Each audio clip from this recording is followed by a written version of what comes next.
అంటే ఇవాళ కృష్ణా జిల్లాలో నాకు తెలిసి 9 సంఘాల నుంచి 10 సంఘాలు ఉన్నాయి. ఈ 10 సంఘాల్లో అత్యధికమైన అతిపెద్ద సంఘం ఏదైనా ఉంది అంటే రూరల్ వైద్యుల సంక్షేమ సంఘం అని గంటాపరంగా నేను చెబుతాను.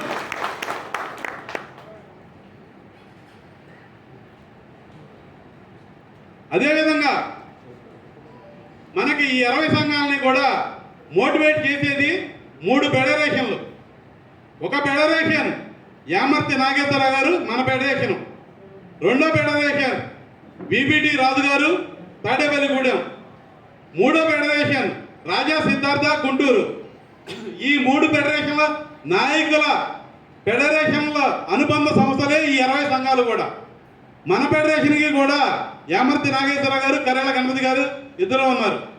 అదేవిధంగా వాళ్ళకు కూడా వాళ్ళు ఉన్నారు. మనం కూడా ఈ ఫెడరేషన్ల సూచనల మేరకు మన రాష్ట్ర సంఘం అనుచరుల మేరకు జిల్లాల వారీగా, ఏరియాల వారీగా ఎక్కడెక్కడ అనుసంధానంగా బలోపేతమై ఉన్నాం. అదేవిధంగా ఈ 3 ఫెడరేషన్లు ఎవరికి వాళ్ళు విభిన్న పాత్రలు పోషించేవాళ్ళు. ఇదే కంటానాంజరాయ్ గారు, బి మేజ్యూద్ గారు, మేము రాజా సిద్ధార్థ గారి సంఘాన్ని వెలివేసిన రోజులు ఉన్నాయి. ఆ రోజున ఆ ఫెడరేషన్లో మమేకం అని చెప్పి అన్నప్పుడు కంటానాంజరాయ్ గారు ఒప్పుకోలేదు, ఆ రోజున పట్నాయక్ గారు ఒప్పుకోలేదు, అదే రోజున మేజ్యూద్ ఒప్పుకోలేదు. రాజా సిద్ధార్థ ఫెడరేషన్లో మనం చేరడానికి వీలు లేదు అని శాసనం రాసినట్టు మినిట్స్ బుక్లో రాసిన దాఖలాలు ఉన్నాయి. ఇప్పుడు ఆ రాజా సిద్ధార్థ గారి ఫెడరేషన్ నుంచే 3 ఫెడరేషన్లుగా విభజన చెందాయి. వీళ్ళు కూడా కలయిక లేదు. ఆ కలయిక కలిపిన వ్యక్తులు మనమే. ఇవాళ ఈ 3 ఫెడరేషన్లకి ఒక నామకరణం చేశారు. దాన్నే ఏపీఆర్జేఏసి, ఆంధ్రప్రదేశ్ జాయింట్ యాక్షన్ కమిటీ. దానికి ఈ 3 ఫెడరేషన్ల నుంచి ఇద్దరు వ్యక్తుల్ని రాష్ట్ర కన్వీనర్లుగాను, దానికి గౌరవాధ్యక్షుడిగా మీ ఇలాగా మనిషి అని చెప్పాలి. ఒక విధంగా చెప్పాలంటే లింగాల తొండెపు దశరథ జనార్దన్ గారు. ఆ వ్యక్తి ఏంటి అనేది ప్రత్యేకించి నేను చెప్పాల్సిన అవసరం లేదు.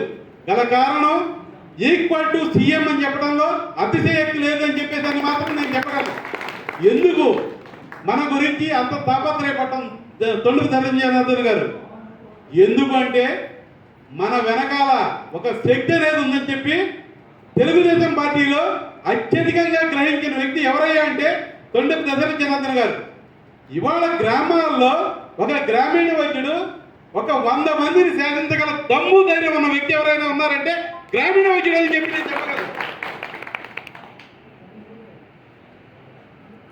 కాబట్టి రానున్న రోజుల్లో మనకి స్థానిక ఎన్నికల్లో కానీ భవిష్యత్తులో ఏ ఎన్నికలకైనా కూడా మూలం మన గ్రామీణ వైద్యుల వ్యవస్థ అని చెప్పి అనటంలో అతిశయక్తి లేదు. కాబట్టి మనం ఎటువంటి స్థితిలో ఉన్నామని చెప్పేదని దశరథ జనార్దన్ గారికి తెలుసు. అదేవిధంగా